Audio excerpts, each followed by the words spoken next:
Hello and welcome back to everybody to another gentle yoga session with Keith Beasley. My name is Batya Blumenthal. I'm the branch supervisor of the Putterham location of the Public Library of Brookline. I wanted to thank everyone for coming today and for joining us. I also wanted to thank the Friends of the Public Library of Brookline, thanks to the Friends of the Brookline Public Library for sponsoring this program and programs like it. I also wanted to thank our community partners, Brookline Interactive Group, for streaming this program on to their Facebook feed, YouTube, and local cable access, RCN and Comcast Channel 3. Like every session, we are going to start with a disclaimer. Participation in this online yoga program could result in injury. Not all exercises presented here are suitable for everyone. These exercises are not intended to substitute for proper medical care and advice. Always consult your physician before beginning any exercise program. The creators, teachers, and producers assume no responsibility for injuries from participation in this program.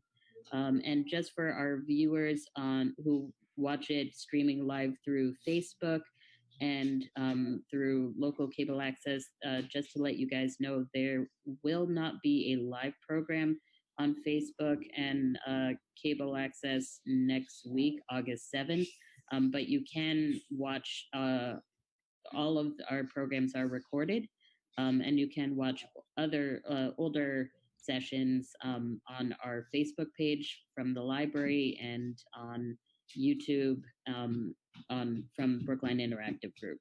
And with that, here is Keith. Hi, good morning. Let's start in mountain pose. So in mountain pose, it's as if we had really good posture. So you want to think about lifting right here, right where the heart is, lifting the heart and moving the shoulders back and gently allowing them to move down without forcing those. So all these things we're doing as sort of almost like an invitation to the body rather than forcing, like like we're a guest. And you always treat a guest with respect and you try to be nice to them. You might want them to do certain things and you might encourage them to do those things, but we don't want to force them to do it. So we want to sit up tall, lifting the heart and moving the shoulders back, releasing them down, and at the same time being able to breathe. So we want the belly to actually be moving in and out. Feel free to rest your hands on the belly if you want. So you'll feel the belly moving, which indicates that the lungs are filling and the breath is moving in and out through the nostrils.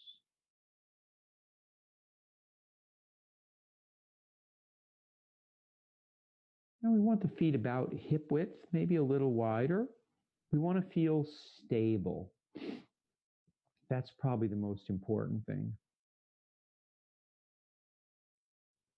And once you can feel the belly moving, feel free to release the hands down and rest them somewhere so it's comfortable. So in order to help relax the shoulders, we want to relax the arms and give them support on something. So the shoulders aren't holding them up, the arms are resting. And it can be nice to close the eyes here. And then notice the sitting bones. So notice notice the bottom of your buttocks, whatever you're sitting on. And see if you can bring evenness to the left and the right side, left and right buttock or left and right sitting bones. And then the same thing with the feet. Sometimes we have a tendency to lean one way or another and we don't always notice it.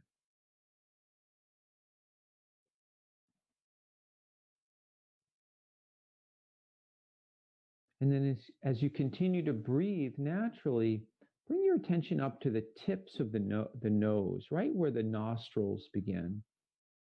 And see if when you breathe in, you can notice that as the air goes up through the nostrils, you can feel just a little touch, especially sometimes around the very edge as the air starts to go into the nostril. Almost like it's a very gentle, not really a tickle, but you can feel something there.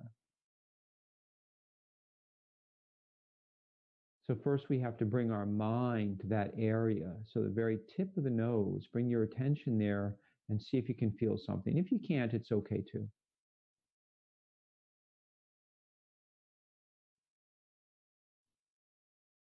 And let's bring our palms together right in front of the heart. Shoulders are still relaxed. And then go ahead and spread the hands so that the fingers are evenly spaced. As if you had going to make a print of your hand on something. So you put the hand in the paint and then get ready to put the hand on the paper. And make sure the tips of the fingers are even with one another so that as we press gently the fingers into each other, we can't tell where one finger ends and the other one begins. All we can do is feel that gentle pressing between the fingers. And let's add a little movement now. So we'll begin by inhaling. And then as you begin to inhale, you can let the hands and arms begin to float up. And then as you exhale, turn the palms out and let the palms float down. So we're going to go in a circle like that. And you'll notice that we're beginning the breath first. So the breathing is the number one thing, and the movement follows the breath.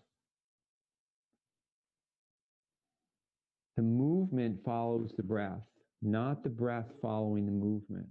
And the reason for that is the breath on its own can become very rhythmical, can exist with a rhythm that we don't have to think very much about. If we breathe naturally, we get a natural rhythm to the breath. And then we have the arms follow that rhythm.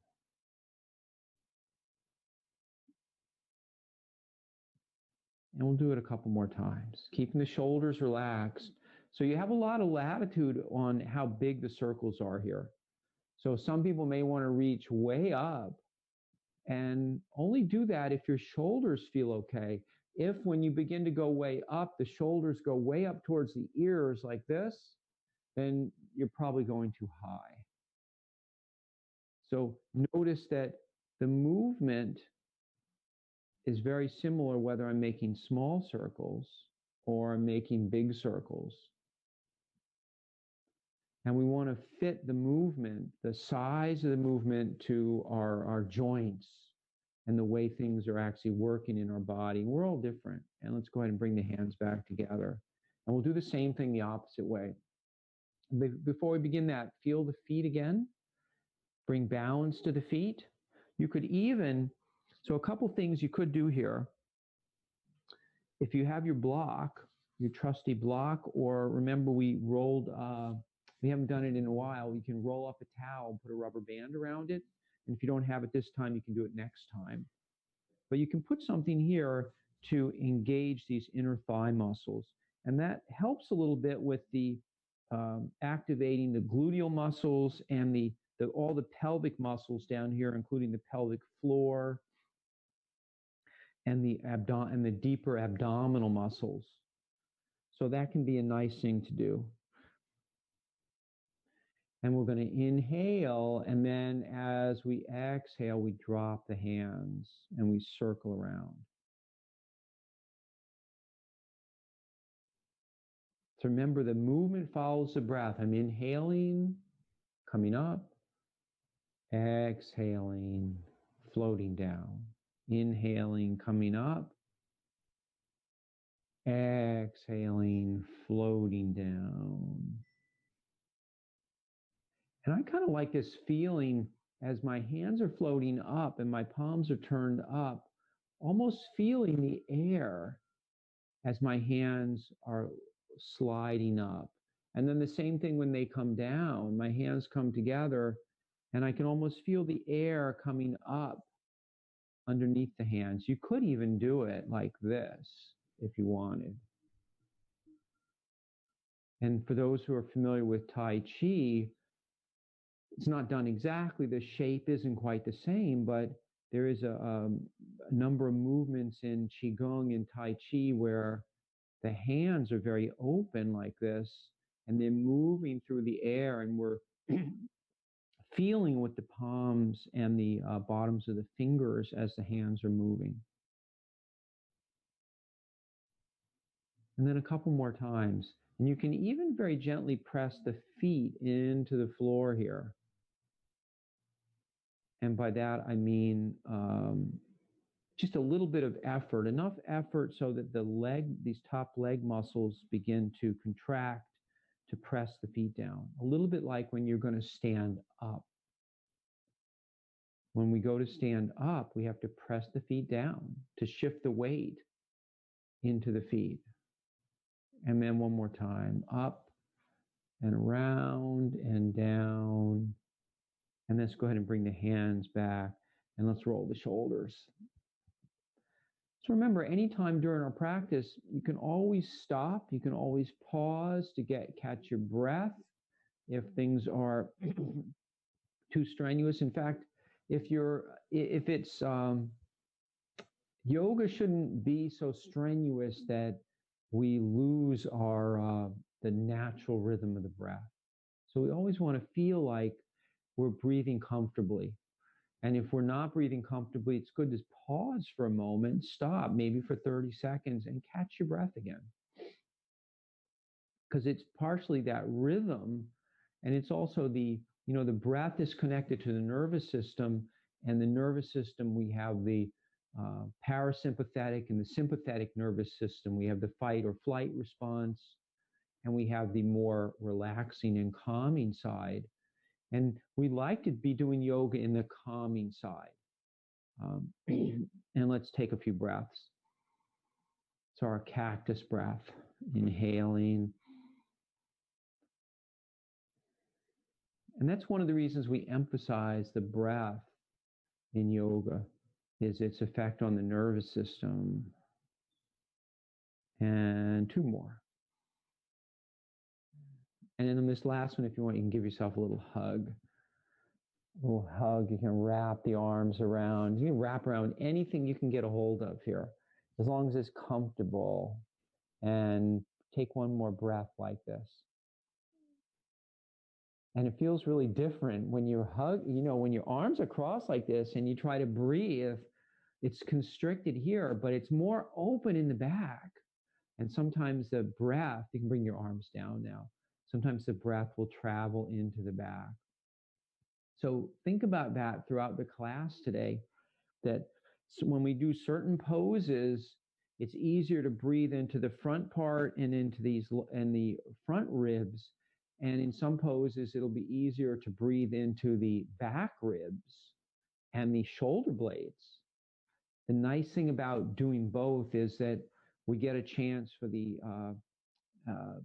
nice expansion of those muscles that are surrounding those areas. And then when we exhale, we get a chance for them to relax. And that helps to open us up, helps to open parts of the body that we're not necessarily used to moving very much, particularly things like the shoulder blades.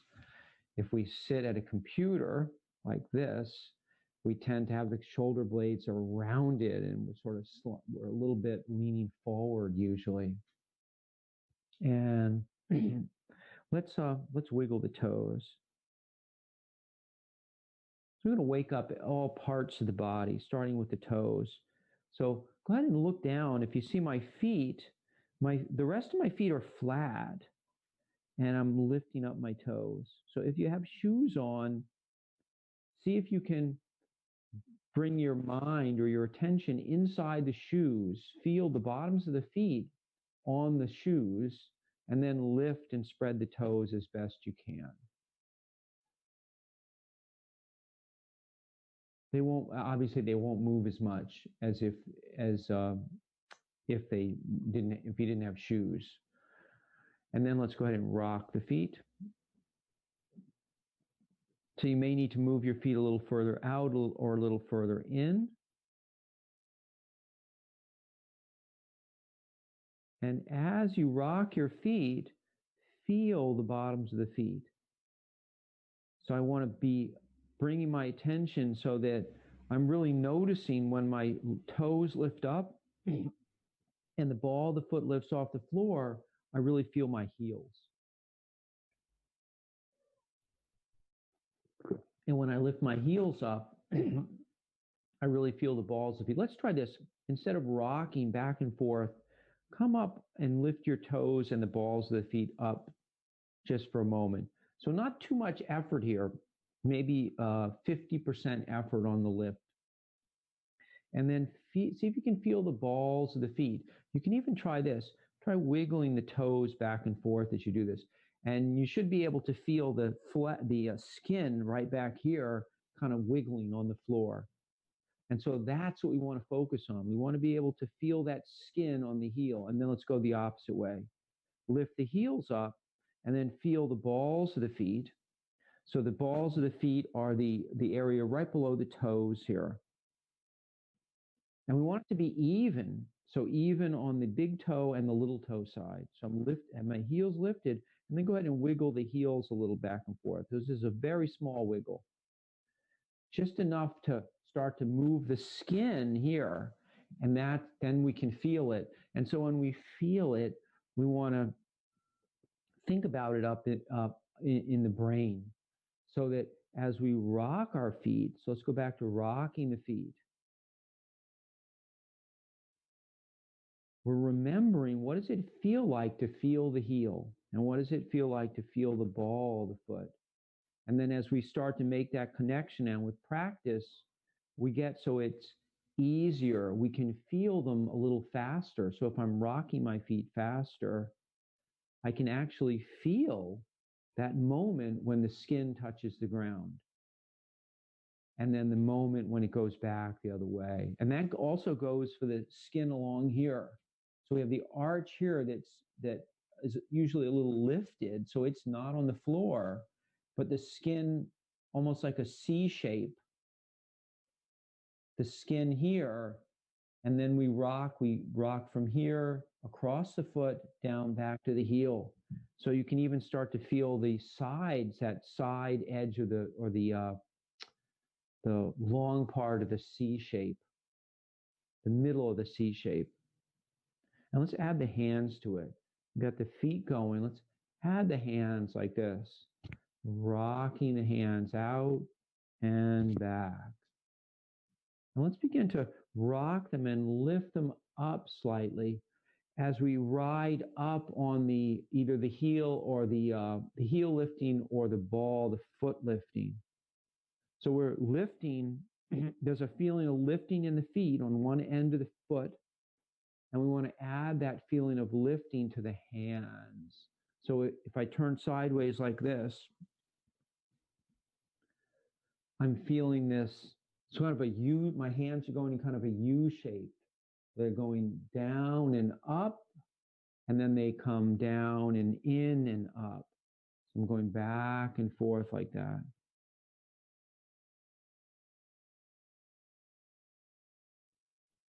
So see if you can time it so the rhythm here is the same as my toes are all the way up, my hands are all the way up.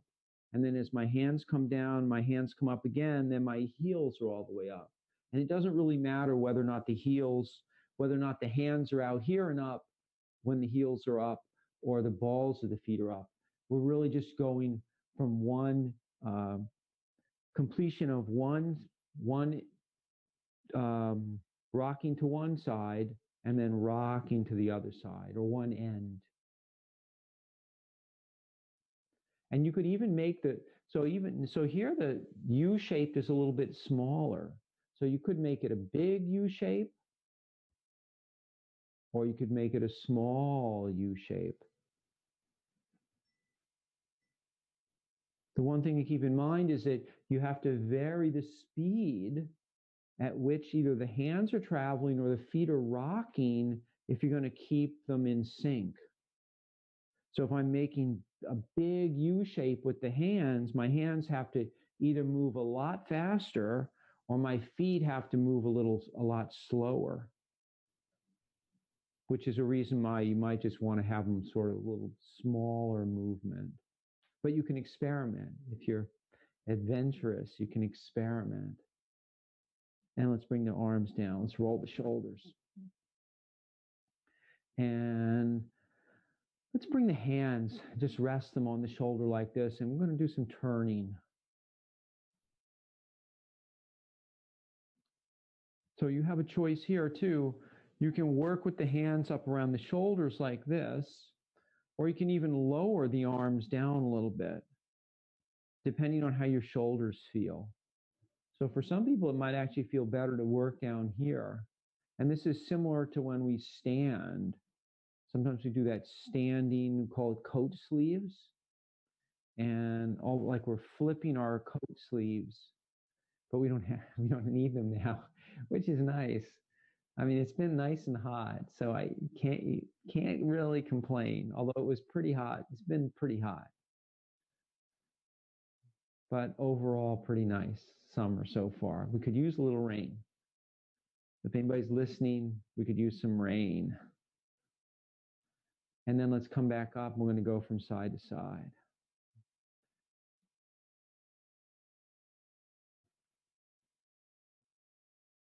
So if you've been to other classes, sometimes we talk about bending the spine in 6 ways.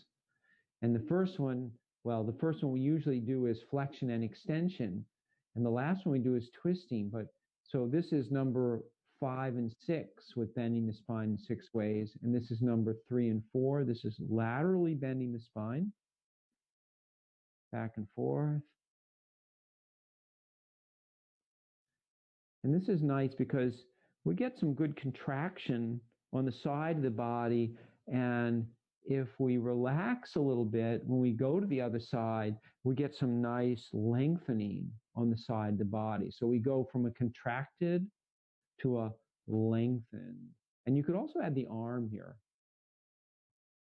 if your shoulders are okay. If your shoulders are okay. You could even, if your shoulders bother you, try lifting just the elbow a little bit so the arm's not as extended, or you could partially extend the arm. It usually is more challenging for the shoulder to extend the arm fully. So you have to experiment a little on yourself, but please be nice to yourself. So remember, that's one of our, perhaps the most important tenet of yoga is ahimsa, is nonviolence. They actually say that all the teachings of yoga flow out of nonviolence. Because if you have nonviolence, everybody would have to be nice to each other. And people wouldn't steal, they wouldn't fight. Any of the things that we normally consider to be bad behavior, people wouldn't do them. So something to think about. And especially being nice to yourself. It starts with actually being nice to ourselves. So the last one, actually the first 2 of bending the spine 6 ways, number 1 and number 2, the way we usually do it, let's rest our hands here like this, and we're going to inhale and lift the heart forward. I'm going to turn sideways so you can see. So I'm sitting in mountain pose, and I'm lifting my heart. Notice that my lumbar spine goes in a little, and my pelvis actually rocks forward. And then I go back the other way. So there's a rocking in the pelvis and a movement of the belly back and forth. It's nice to think about the belly moving because we want to keep it engaged to provide support for the back. I don't want to round the back so much that I lose the strength in the core, and then there's compression in the vertebra. And I also don't want to round like this and lose all the strength because now there's compression the opposite way. We want to stay seated up tall, sitting up tall, as we rock back and forth. So think about a gentle contraction in the belly. You could even rest a hand. If you wanted to, you could rest one of your hands, or you could even rest both your hands. We put them out here to provide a little bit of support. I can hold on to my knees as I lift up, but you could also rest them here. And then you'll feel the belly. So there's more of a contraction when the belly goes back because the muscles are actually shortening. And then as they come forward, it doesn't turn into jelly. It's firm, but the muscles are expanding. So we call that, it's a contraction. I forget it. I think it's I forget, one's eccentric and one is concentric. I always get the two of those confused. I'm sure somebody here knows it. But I'm letting my rocking even move all the way down to the hips, so I get a little pelvic tilting here as well. Actually, let's do that. Let's sit up nice and tall. Let's do some pelvic tilting. So we're going to focus a little bit more on the deep abdominal muscles here. So sitting up tall, maybe the feet are a little wider than hip width, and that makes it easier for the pelvis to tip forward. If the feet are close together like this, there's no room, there's no place for the pelvis to tip into. But if we have a nice wide stance, there's room for my, almost like the belly comes forward. And I'm going to hold on to my knees here, and then I'm going to inhale and exhale. As you exhale, think about drawing the ribs down and the tailbone up, almost like as if you had you're going to put on a sweatshirt or a sweater with a zipper. And I'm going to zip it up. And as we zip something up, we get a little gentle kind of pulling together here. And we want to have that feeling of, as we exhale, there's this pulling together of the muscles here. So everything's shortening. And it's a little different than pressing the belly back. So when we press the belly back, it tends to activate the uppermost muscles more. And when we move the ribs down and move the tailbone up or towards each other, maybe that's a better way to think about it. It tends to activate some of the deeper abdominal muscles. And while we want both to be strong, it's really particularly important to have those lower muscles strong. And see if you can find a little rhythm here. So we're moving, and this is a subtle, your ribs aren't going to feel like they're dropping to the floor. They're going to move very slightly down as these muscles shorten. And in the beginning, the movement may be fairly small, and that's okay. But if you practice it, you'll get more movement. You'll get better control, better contraction in those deep abdominal muscles. They're very good for supporting the pelvis and the lower back, and also the pelvic floor. So all the muscles here work together.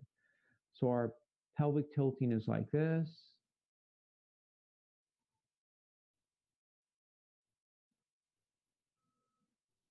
You might even be able to feel a little movement down on the buttocks as the buttock starts to rock back. And let's come forward. So we did bending the spine 6 ways backwards. And let's go ahead and rock from side to side here.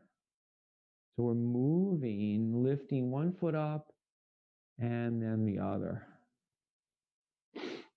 And if you want to start a little faster, that's okay. And then let's begin to slow it down. And we're going to start to feel the abdominal muscles again. So that last exercise we did hopefully woke things up down here a little bit. So make sure you're not straining, but see if you notice that it's a little bit easier to engage these muscles and lift the leg up a little bit. Doesn't mean it's easier to lift it up, but we're more aware of these muscles. And once we're aware of the muscles, we can engage them more fully.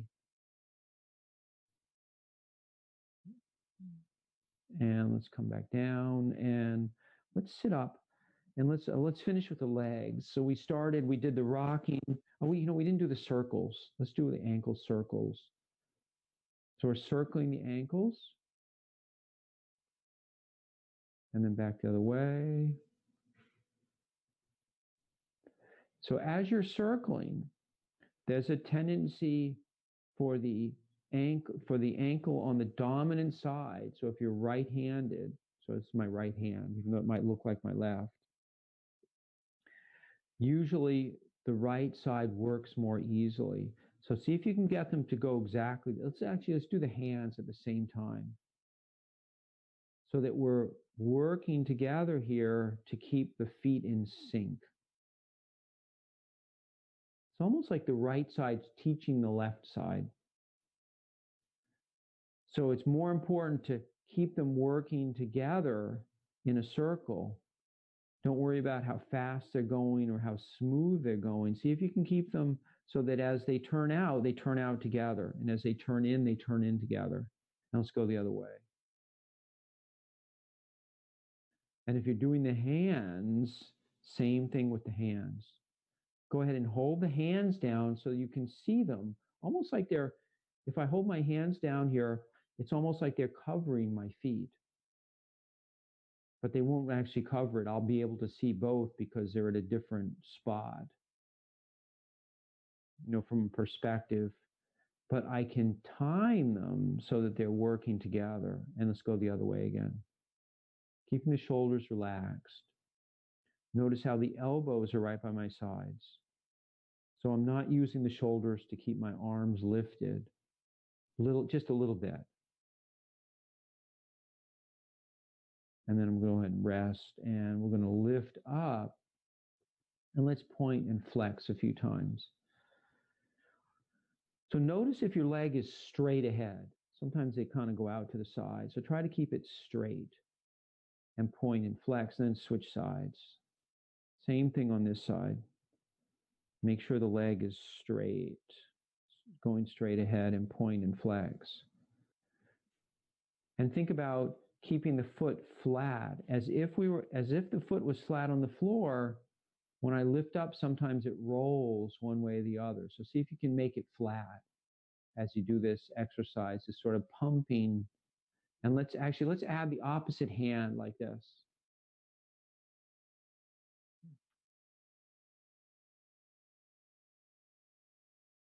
And do the other side, please.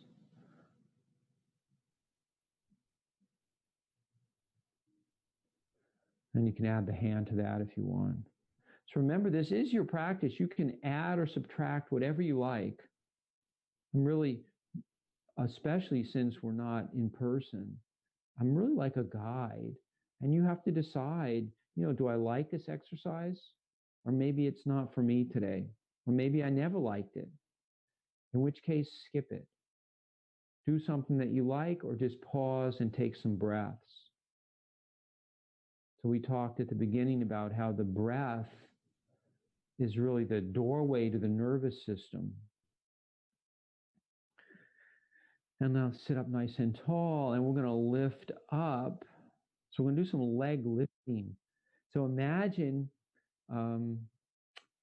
you're at your computer later, and you're sitting in your chair, and you need a break. And then you start to lift, or you're eating dinner. You're eating a long dinner. You're going to dinner with, I don't know, you're on a Zoom, you're having a Zoom dinner with someone, maybe the rest of your family, and it's a long dinner because people have a lot to say. And rather than get up, you can, with your legs under the table like this, you can lift them up a little bit. And by contracting the thigh here, you can get some nice stretching in the back of the leg, which is what we need when we sit for a long time. So whether or not you're at your computer or you're at a dinner table or a breakfast table, whatever it is, This is a great exercise. Thinking about, I'll turn sideways so you can see, pressing the heel away and pulling the toes back. So remember we did the pointing and flexing before, that's the idea. So except we're flexing this time and then going back down. And if you want, you could point, start to relax the foot and let it point a little on the way down. And then we'll do the other side. So I'm going to go back and forth like this. And then it's nice to add the arm to it. So if you're so inclined, go ahead and add your opposite arm, or you could do the same arm. The good thing about adding the opposite arm is it's actually using the other half of the brain. So when I lift up this leg, this side of the brain is working. And when I lift up this leg, this side of the brain. So if I do one arm and one leg on opposite sides, I'm actually using both sides. That's supposed to actually be good for our cognitive abilities.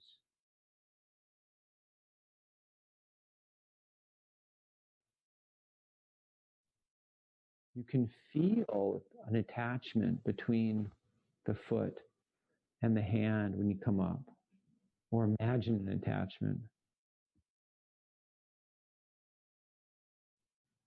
And you don't have to do the arm if you don't want to.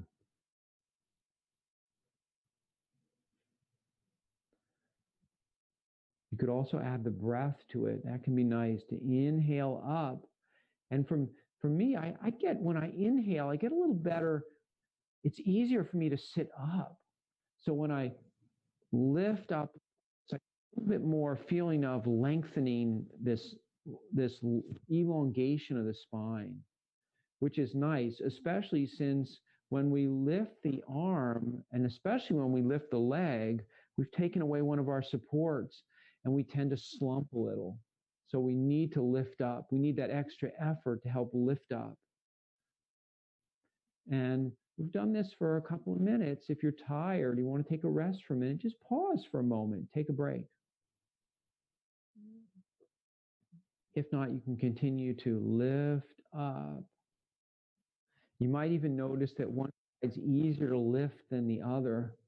One leg perhaps straightens more easily than the other. That's not uncommon too. And let's come back down. Let's roll the shoulders and take a couple of breaths.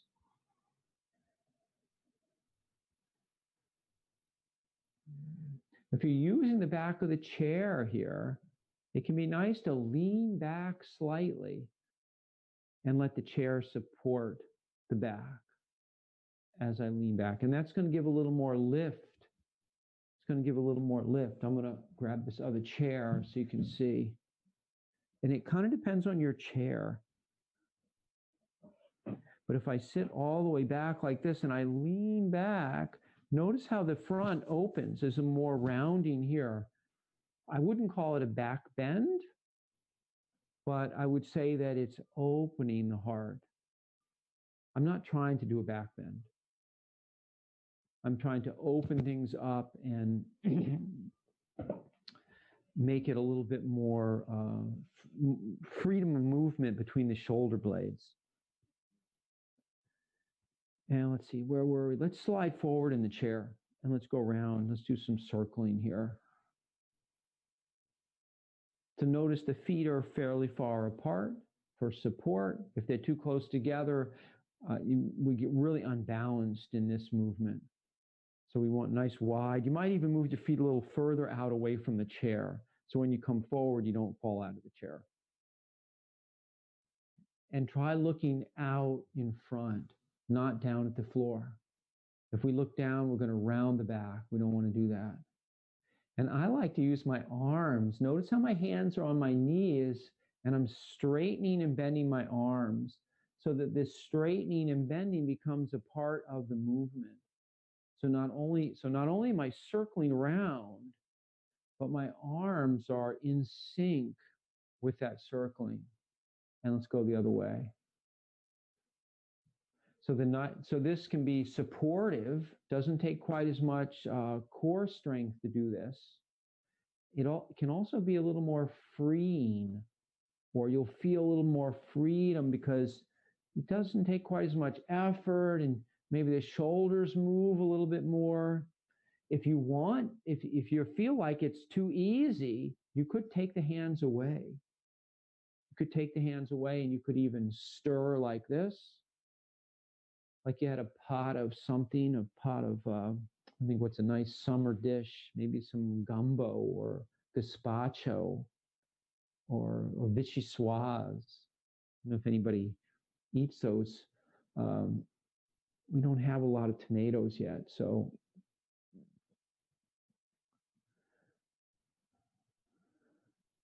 nice stirring experience. And let's sit up nice and tall. And let's see. So let's do the shoulders a couple more times. So roll the shoulders, and we're going to add the arms to it too. A little backstroke like this. And go ahead and let yourself turn a little bit. So we did before, we were doing this like this. So this is a related movement. Notice that now the hands aren't staying on the shoulder, but I'm allowing myself to turn slightly. And turning is very good for our abdominal muscles as well as digestion and elimination. So we're alternately, when we stretch the muscles in one way and then they contract back the other way, they're pressing. I mean, our intestines are right here. I mean, they're right underneath our belly here. And if we want things to move in our intestines, it's helpful to actually give them a little massage like this. And let's go the other way now. Actually, let's do it with just the shoulders first. So just circling the shoulders around. So one at a time. Notice how the shoulder's coming up towards the ear here.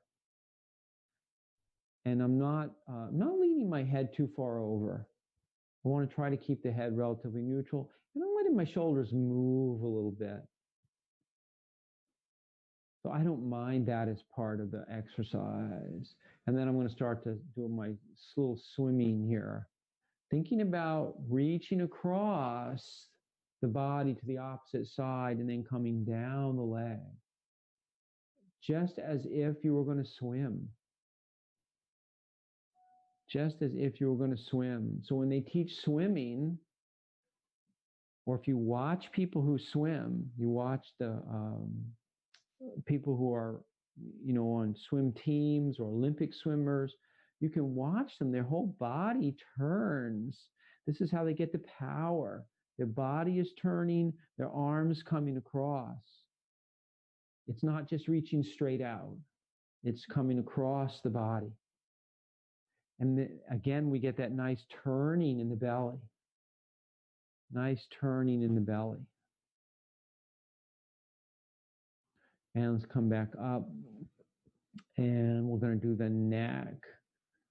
So go ahead and sit up nice and tall. So it is very important to extend the spine, especially when we do our neck exercises. We want the neck to feel, we want the neck to feel like it's elongated. It makes these movements much more pleasant, much more gentle. So just letting the chin lift up and then releasing it down. So as you come down, if you feel a lot of compression here, you may not, but if you feel compression there, take your hand and gently rest it right on the front of the throat. So I'm not pressing with the hand. It's really just it's as if I had a little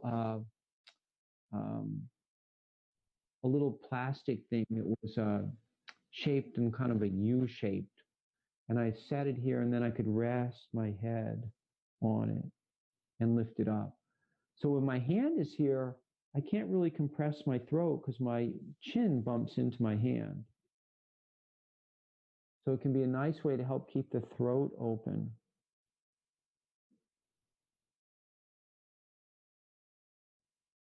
You could even try this. Take your hand like this and rest it behind your neck like this. So the other thing we don't want to do with the neck is we don't want the angle here to get very acute. We want it to be we want things to be lengthened as they bend backwards. So if we have one hand here and then we rest our fingers here, it gives us a little sense of how far forward or how far back our head can go. So with my fingers back here, I can't bend my head way back. I mean, I guess I could force it back, but I won't do that. I'll just let it come back on the fingers. And that gives us that feeling of, where do I want my head? How should my head be feeling as it's going back and forth? And so if you start with your hands like this, you'll start to feel where the head belongs, and perhaps too a little bit lengthened in the neck, so I don't lose that length.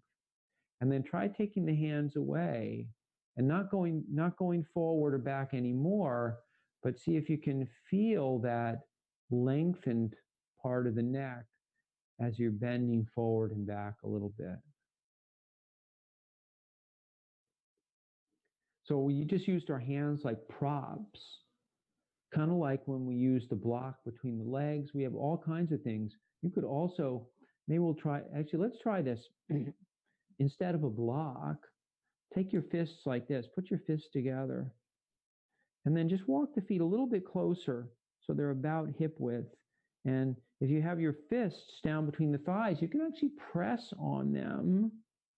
Give them a little press together.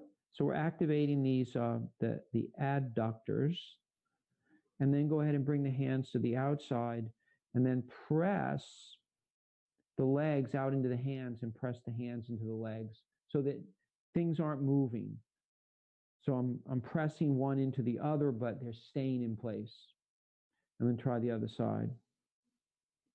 A little squeeze, and then press out, and then come back.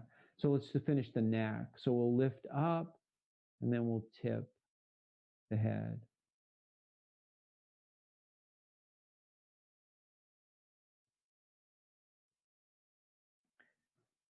So it's important when we tip the head that the ear go right to the shoulder. So you can facilitate that if you rest your hands here like this. You can rest your ear on your hands on your shoulder, and then you can do the other side. So we go back and forth like that.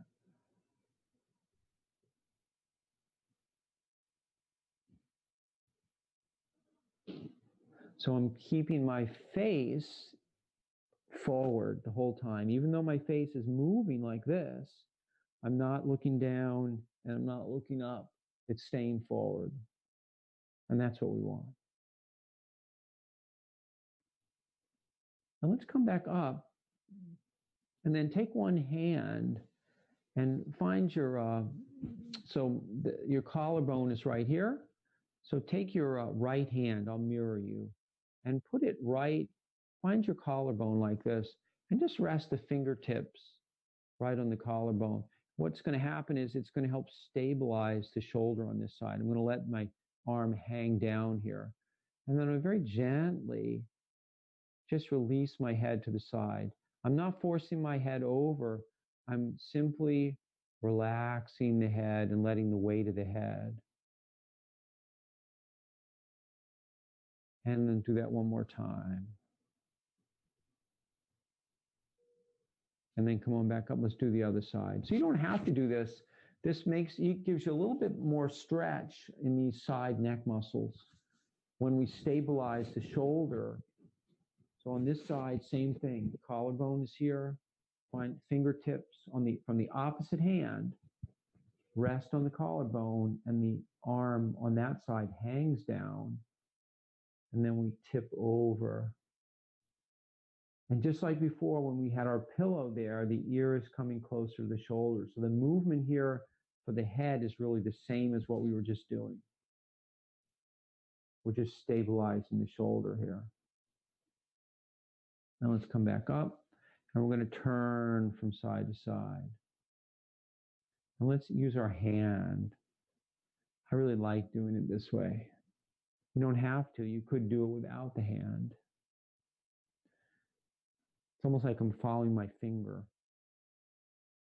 following my finger back and forth. So if this makes you dizzy, or if you get any sort of lightheadedness, because remember, when we turn the head, we have our vestibular system that's associated with the ear. That's our balance system, and it's a series of liquids and crystals. And so we want to move slowly enough. We want to move slowly enough where we are not disturbing that system where it makes us feel dizzy. So you may have to adjust the speed that you're turning. You could also try closing the eyes. Sometimes that helps to, our eyes are very, our brain is very much tied to your eyes. Like if you've ever been on one of those carnival rides, and sometimes the ride seems like things are kind of out of control. Sometimes closing the eyes, it takes away that visual aspect that actually has a huge effect on our body. And it makes the ride a little more tolerable, especially since if you're finding it intolerable with the eyes open. And let's see, it's circling around, this last one.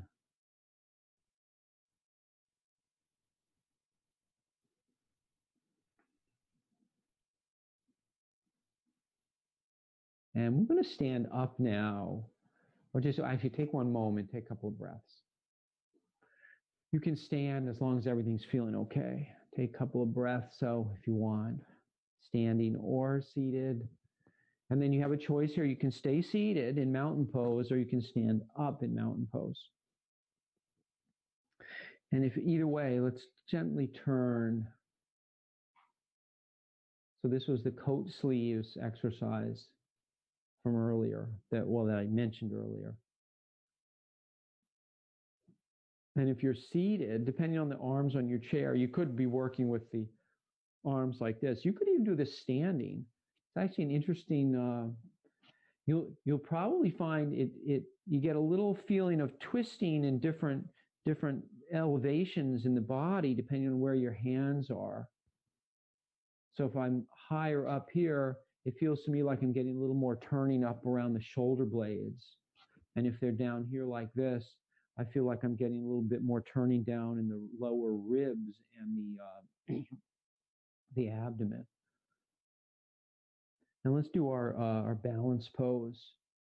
So we're going to do our tree pose today.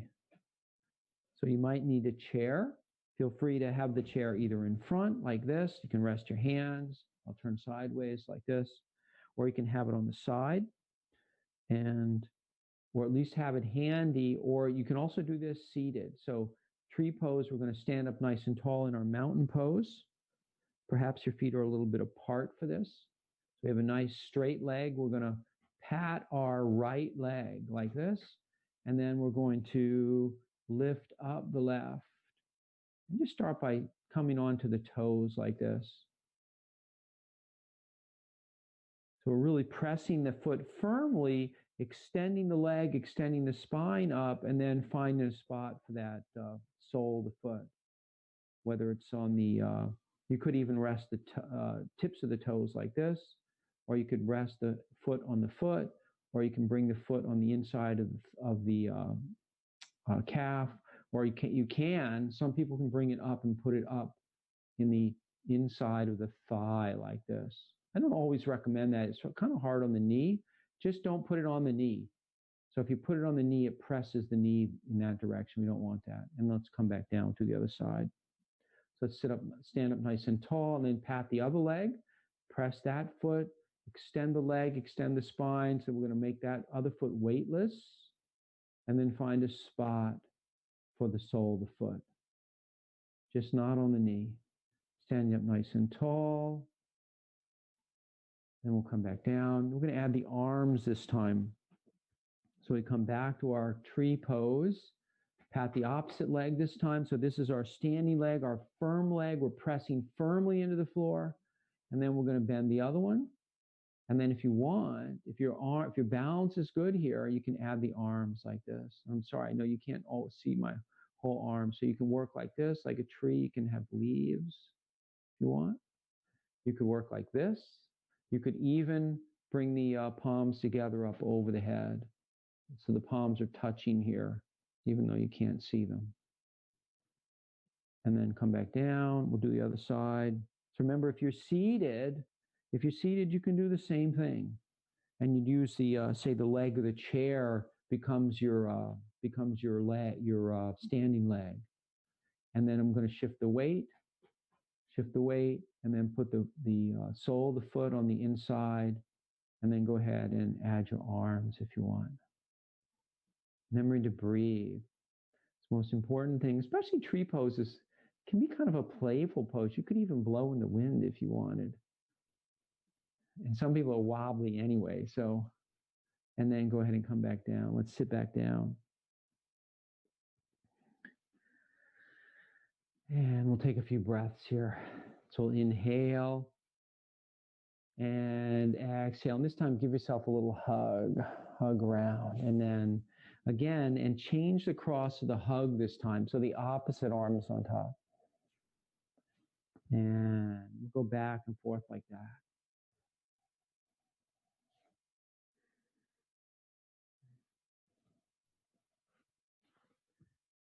And then inhale, and then one more time. And exhale. I'm going to find our Shavasana, our resting pose here. So it can be nice to have a little support behind. So I'm going to grab a blanket, but you could even use could even roll up something for lumbar support. That's nice too. Anything really, a towel, a little blanket, or cushion, even if you have a small couch cushion, or like a little pillow that comes on the couch, not too big. And it's nice to have a little support for the lumbar spine so that we keep that curve in the lumbar spine without having to expend much effort. So now I can just lean back and I get that curve from the little support that I have behind me. And my feet are flat on the floor, and my knees are about hip width apart. Kind of like how we started the class. You can feel the bottoms of the feet on the floor. We feel even on the left and right foot, left and right buttock, left and right thigh. That's our support as we extend the spine up. So for the next couple of breaths, as you inhale, think about elongating the spine. And then as you exhale, softening the shoulders. So there's a gentle lifting up. And then as we exhale, we're softening. And please allow your eyes to close. Please allow your eyes to close. And just focus on the breath. So feeling the belly going in and out with each breath. Each exhalation is a chance to soften and relax. Soften and relax. You can even say to yourself, repeat the word soften, relaxed, or whatever words help you to let go.